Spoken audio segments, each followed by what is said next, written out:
Welcome back. It's Mac, episode 6 of Icebreaker. I can't believe we're already at episode 6. I hope everybody's been enjoying it. I know I do. I have a great time chatting with our guests and being able to bring their stories to you guys over, Spotify, Apple Podcasts, YouTube, wherever you may listen. Just wanted to say that episode 6 is brought to you by Cunningham Business Interiors. When it comes to helping you work better from work, Cunningham fits. Cunningham Business Interiors are your office furnishing experts. Check them out at cunningham.mb.ca. First of all, I just wanted to wish everybody in Canada a happy Canada Day, and I hope you had a safe and enjoyable weekend celebrating with friends and families. And of course, to our American listeners, happy 4th of July weekend. I hope you guys had a great time, stayed safe, and enjoyed yourselves. The Canadian Hockey League import draft was last week on Tuesday, and a couple teams made some big splashes. I know for one, the Winnipeg Ice drafted the Winnipeg Jets 2019 fourth round pick. Henry Nikkanen, a big center from Finland. So that was exciting to see. And for the Winnipeg fans and the Winnipeg hockey fans in particular, I know lots of them picked up on it. And I'm sure everyone's excited to see what happens next. If they get an early chance to see Henry in Winnipeg playing for the Ice, that could be real exciting. And the cool thing about the import draft is it gives all the Canadian Hockey League teams a chance to pick two players from across the seas and, have a chance at bringing them over to the Canadian Hockey League, whether it's the Western Hockey League, the Ontario Hockey League, or the Quebec Major Junior League, and just, bringing over new talent and showing our hockey fans what they have to offer and giving them a chance to play at the North American ice surface and get used to the smaller sheet and the new rules. So whatever happens there, I'm sure it'll be exciting. But one thing's for sure, just having a draft and having some sort of hockey news back was pretty fun. And looking forward to next season. The NHL hub cities were announced, and that's Edmonton and Toronto. And according to Bob McKenzie from TSN, Edmonton will be the host of the Stanley Cup later this summer or early into the fall. So when that gets going, the players are now starting to report with training camps opening up very soon, which would be phase 3 of the NHL return to play protocol. And, they're strictly testing for COVID-19 and have the players' best interests in mind. And, that's right now all you can ask for. Being a sports fan, just being able to look forward to something coming back. I miss hockey. I miss watching hockey and the abrupt end we had. So whenever we can get that back, whether it's this season or next season, obviously the players' safety and everyone's safety has to be top priority. But just whenever we get back to playing hockey, will be really exciting. Some scary news out of New York as the MLB training camps opened up. I'm not sure if you had a chance to watch the video, but it was pretty scary to see Tanaka get hit by a line drive by Giancarlo Stanton in a simulated game. I think it was on Thursday, and he was down on the field for a while and then got up and was transported to the hospital for further testing. So first and foremost, hoping for the best for him on a recovery here soon, because getting hit by a baseball in the head by anyone is no fun, I could imagine. But Giancarlo Stanton snapping one back at you could not feel great at all. And the video was very, when I first watched it, I was like, whoa, like that's got to hurt, of course, but more worried about the player safety. Just, taking one off the head has got to be not a great feeling. I got a quick story there. My roommate back in college, I hadn't met him yet, but he had his prom and he was a baseball player. And 2 days before his prom, he took a fastball right to the eye and his face blew up like something I'd never seen. So all his prom pictures, his eyes black, half his face is swollen shut, but he loved it. He loved every single minute of it and loves the photo. So good on him. But that's all that comes to my mind when I see the Tanaka incident there. So hoping for a speedy recovery for him. There is no UFC this weekend, but a little bit of news coming out of the UFC is one of the fighters pulled out and another guy jumped in on 1 week's notice. So I don't know if he's been training. He must be, because to jump into a main event fight for the featherweight title on a week's notice is pretty crazy. But I guess if you want it, you want it. So he's jumping in. and filling in. Of course, that's next weekend, and that's all taking place on Fight Island. There's 3 main events, and it's going to be a great weekend. It's pay-per-view. I'm going to be tuning in. It's going to be an unbelievable weekend. And just the fact that this guy's jumping in on a week's rest to me is insane. Hoping that he does great, but he must have been up to something here, training his butt off, just waiting for this moment to happen. And he took advantage of it. So he's jumping in. Both this fight's pending the negative test for COVID-19. But if all goes according to plan, he'll be in there on a week's rest or a week's notice.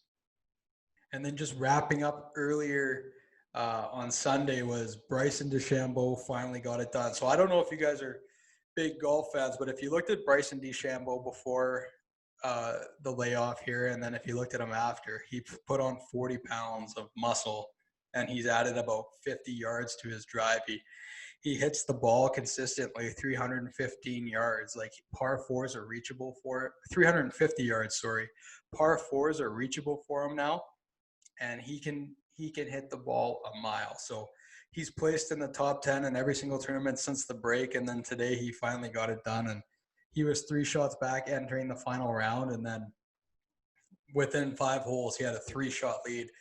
Matthew Wolff had a tough start and dropped some shots, and Bryson had a hot start, and just like that, he was in the lead, and he didn't look back. A little trouble there on 15, but didn't end up hurting him, and he got the job done after all that work. And I don't know if you're a Bryson DeChambeau fan or not, but I just think the way he approaches golf is so different and so unique than from anything I've ever seen before.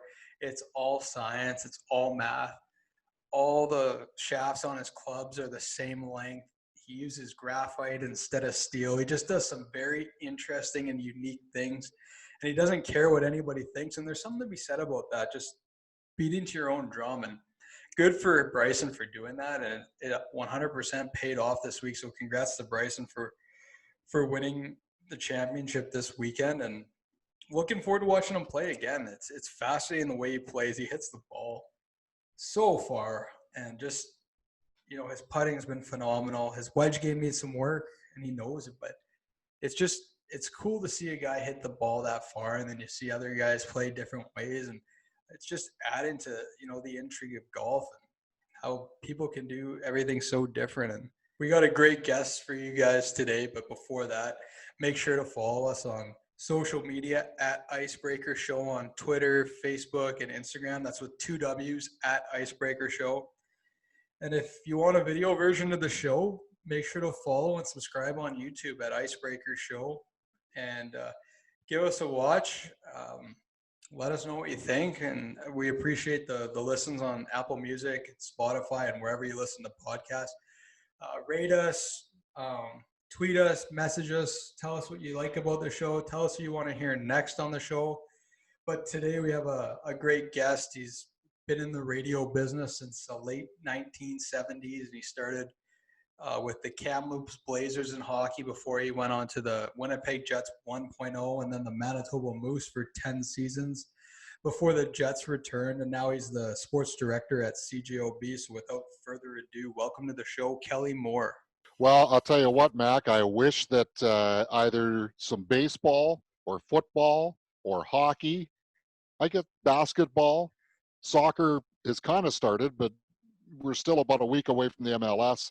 At least we have golf scores to report every once in a while, but it has been challenging, to say the least. There's no doubt about that.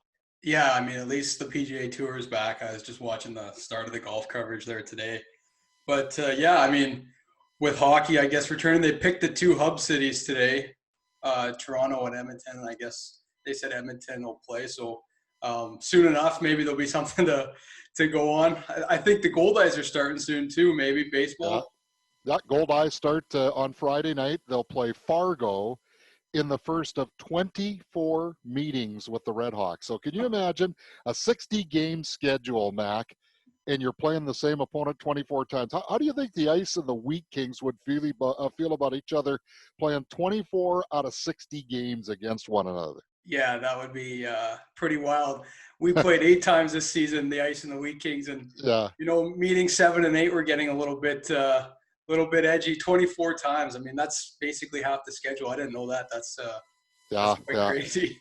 Yeah, I think we all would have loved, though, if you guys could have had those 7th and 8th meetings before the pandemic shut down things, because who knows, there could have been a few more in the first round of the playoffs the way things were kind of charting along too, eh? It was looking that way. That would have been pretty fun to watch. Yeah. Well, you're no stranger to the Western Hockey League. Back in the 70s, you started with the Kamloops Blazers. Hey. I'm not that old. It Isn't was that what it? it was the 80s. The 80s, Yeah. late 70s, I had. Yeah, late 70s, I actually did some play-by-play for the Merritt Centennials in the BC Junior Hockey League.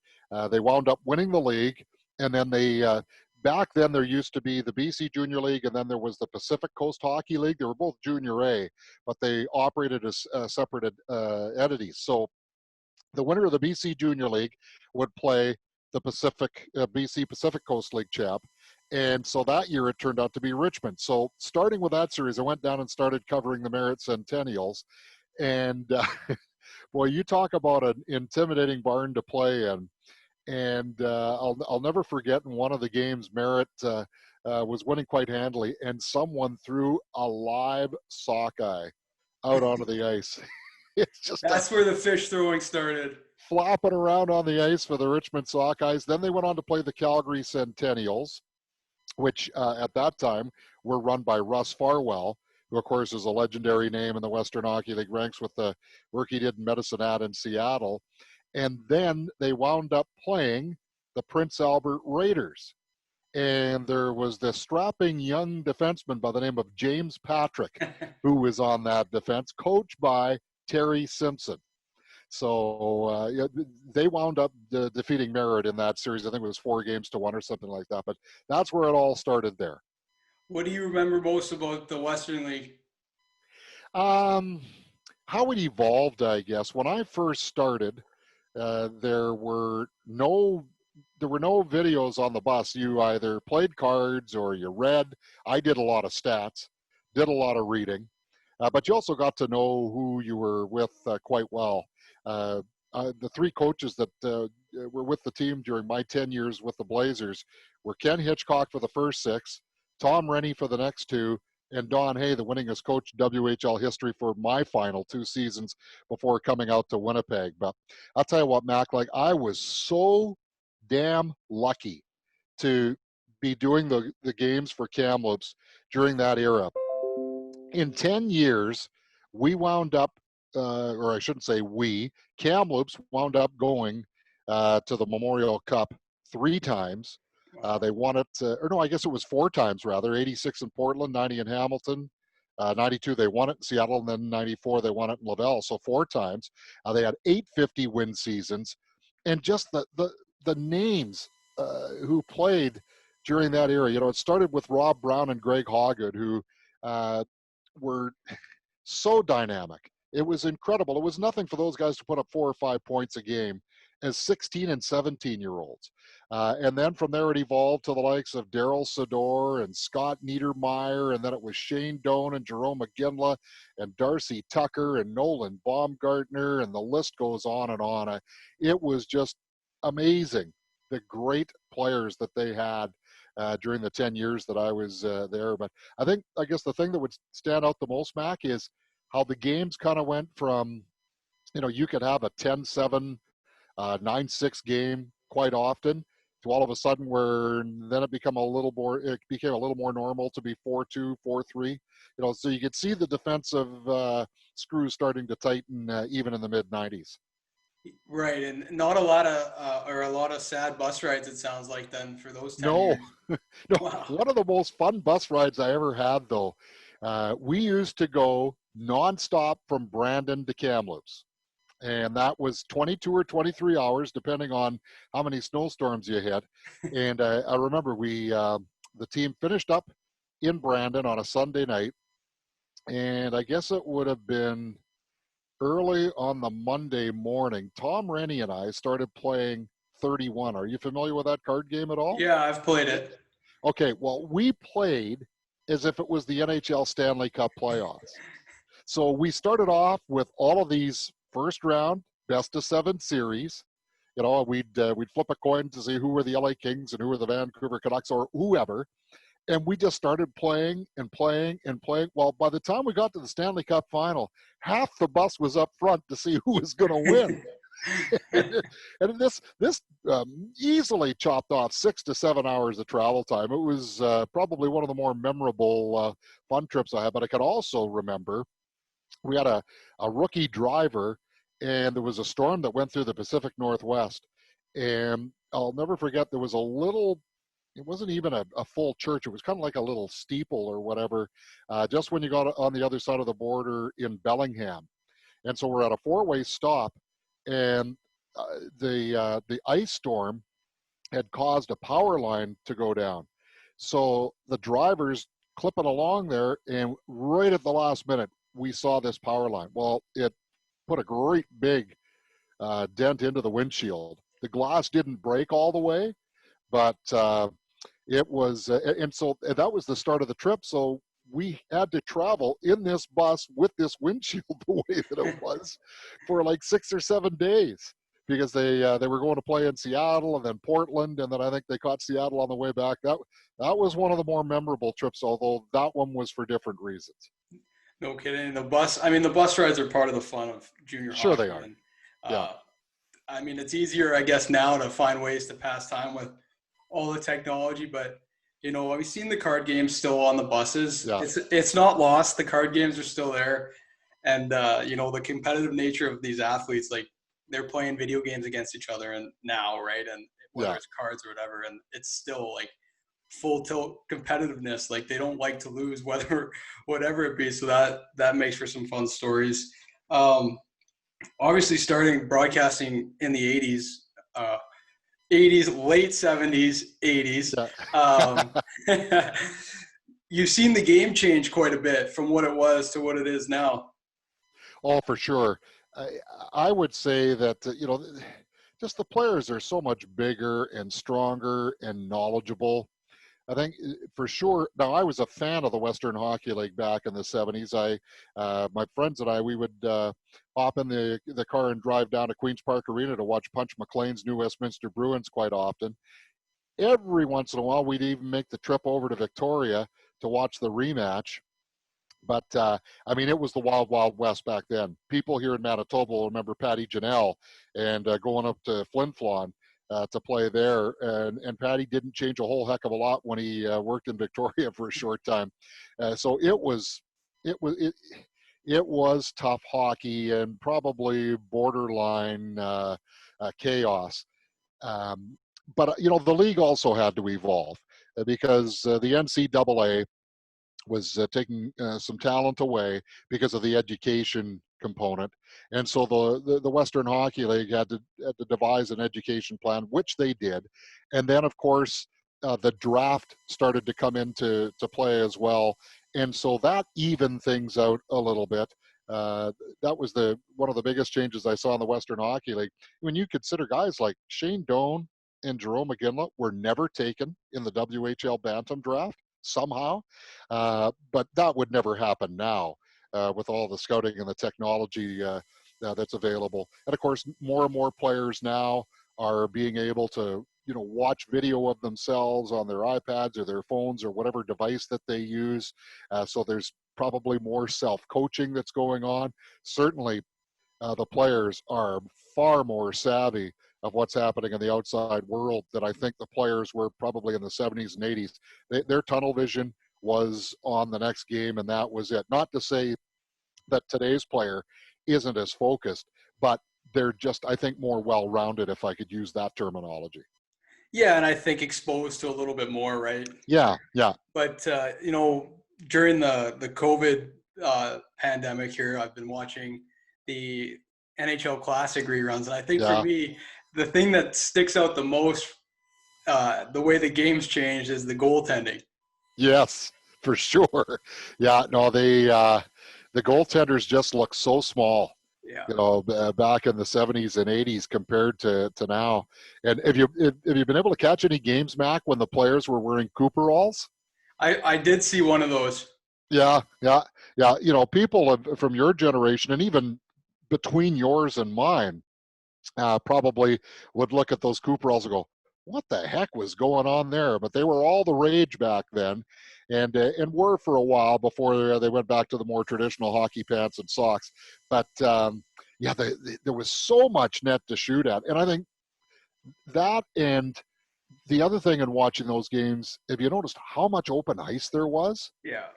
You know, like, I mean, there were no rink board ads. And so that took away from a little bit of, I think, that closed in feeling that you get from today's games, especially with some of the ads that are imprinted right into the ice surface. But, you know, anybody, I think, who says that so-and-so from today couldn't hack it in the old 6-team league, well, I would disagree vehemently. I would say many of the players who played in the 6-team league that were pretty good players. I'm not talking about, you know, the Bobby Orrs, Right. the Jean Beliveaus, and that sort of thing, but it would be difficult for them to compete with how strong, how big, and how fast today's player is. And of course, it's all enhanced too by, you know, what's gone on equipment-wise, and the goaltenders are a perfect example of that.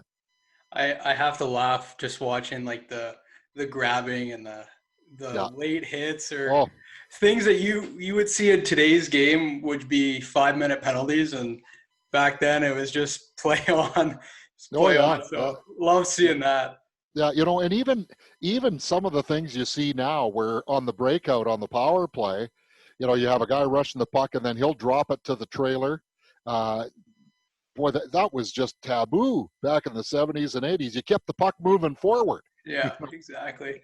I remember when the Russians came over, you know, and they relied on possession, and they'd start to skate around their net a couple of times, and everybody here is going, "What is up with that?" Because that simply wasn't the way the game was played. So as you move forward, you were the play-by-play for the 1.0 Jets for a few seasons, Yeah. and Yeah, then the lockout and the lame, or the lame duck and the lockout, I guess, or no, lockout, lame duck. That's how it went. Yeah, right, and then you stayed on and for the first 10 seasons of the Moose 1.0. When I right. think of the Moose hockey, your voice is in my head. Like I grew up to that. What do Thank you you. remember the most from the Moose days? Just how well that organization was run, and I'm not saying it because your dad took over as the assistant GM about 2/3 of the way through the first season, and then eventually became the general manager. But just the way that it started with Jean Perron, and he may have been a very good coach for the Montreal Canadiens when he was behind the bench, but he simply was not able to relate to the players that were on the Manitoba Moose. And quite frankly, they weren't good enough. So when Randy Carlyle and Craig Heisinger took over the team, uh, there was just too much catching up to do for them to overcome that.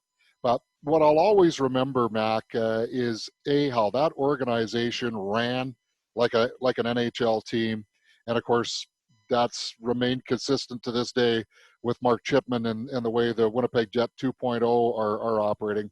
And the other thing that I guess that really stood out because there were two phases. There was the independent phase in the International Hockey League, and then there was the affiliate phase where the team served as the farm team of the Vancouver Canucks. So for those first 5 years, well, the one thing, you know, you need good players, but you also need good people. You know that. You have those kind of people on the Winnipeg ice.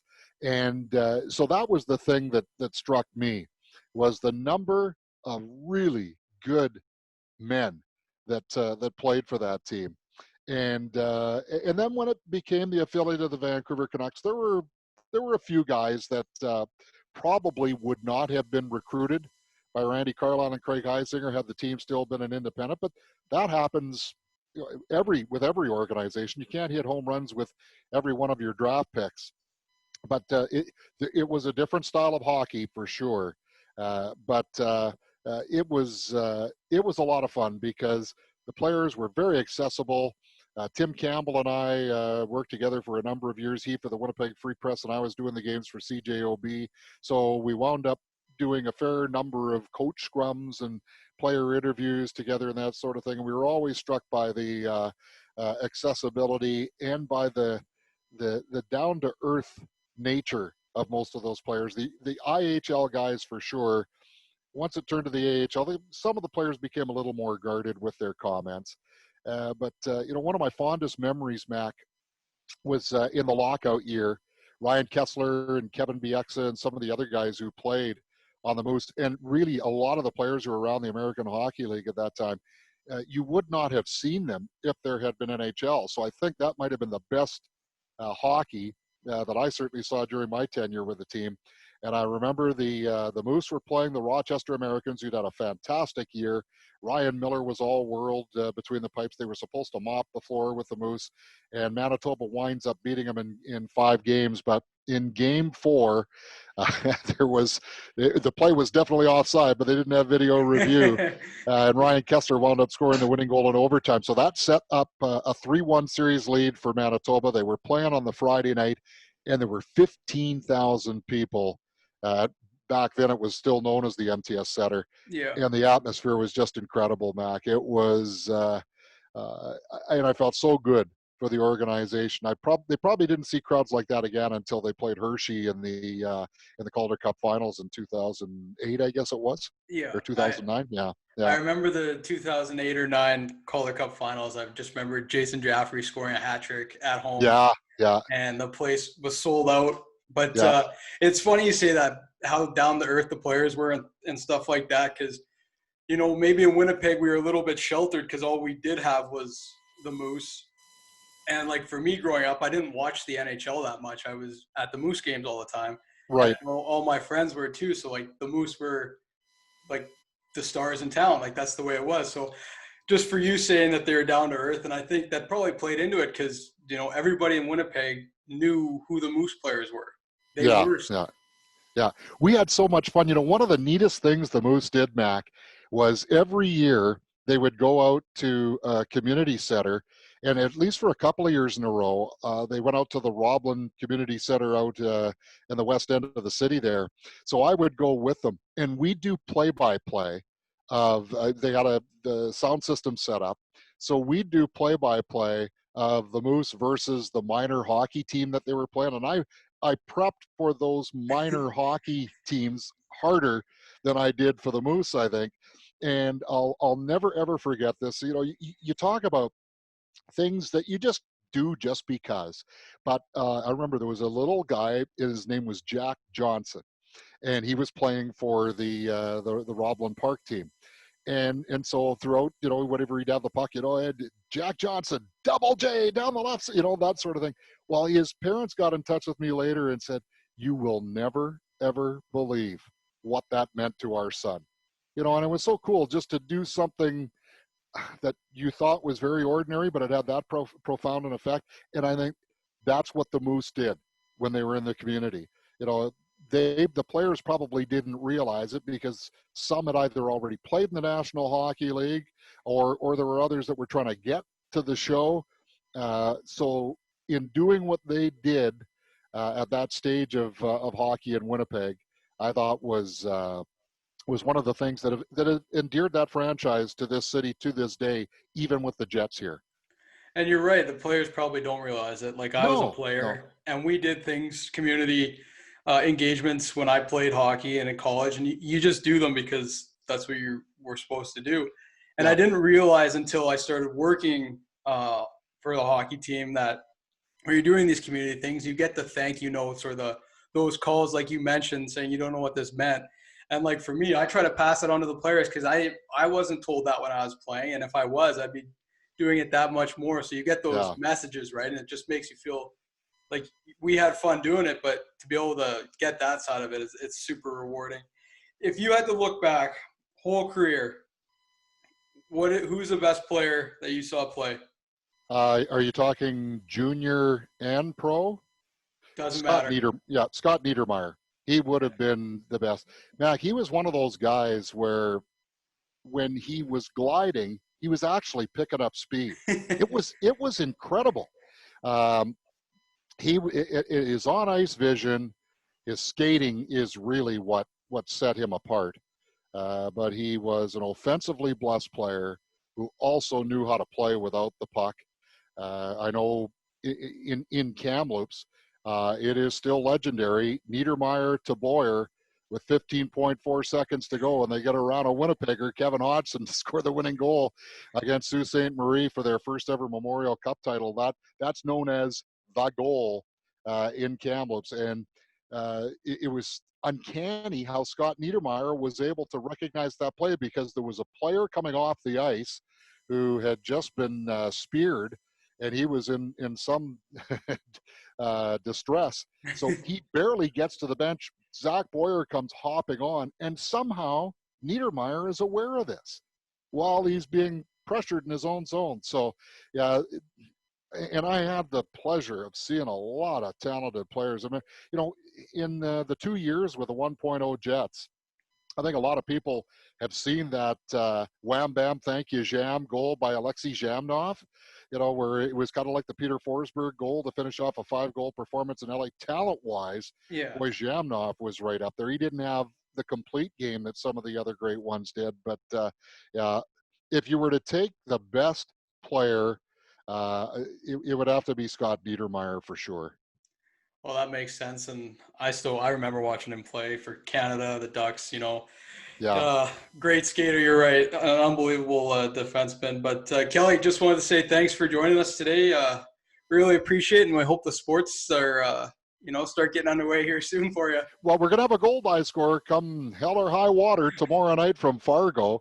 It'll be easy to say, the Gold Eyes play in Fargo 24 times in a row. Get used to that. Yeah. Hey, listen, just before we sign off here, I just want to compliment the Winnipeg Ice on a phenomenal first year. Boy, what you guys as an organization under Matt Cockle were able to overcome and pull off. And certainly credit goes to James Patrick and the players, but there's a lot of unsung heroes, and you know who they are, Mac. You work with them every day, that made the Ice Cave very special this year. So, man, I can't wait for season number 2. Well, thanks, Kelly. We appreciate that. I'll be sure to pass it along, and we're all super excited for season number 2 as well. Can't wait to get back in the Ice Cave. You bet. Thanks for having me on, and thanks for listening to an old man go back into the mid-'80s. No, our pleasure. It was fun.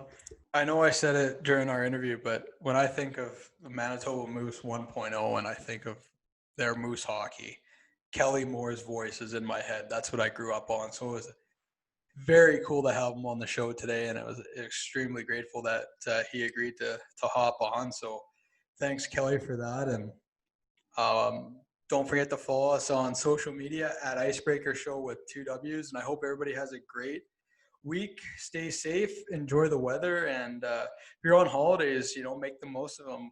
Summer only comes around once a year, and we'll talk to you next week.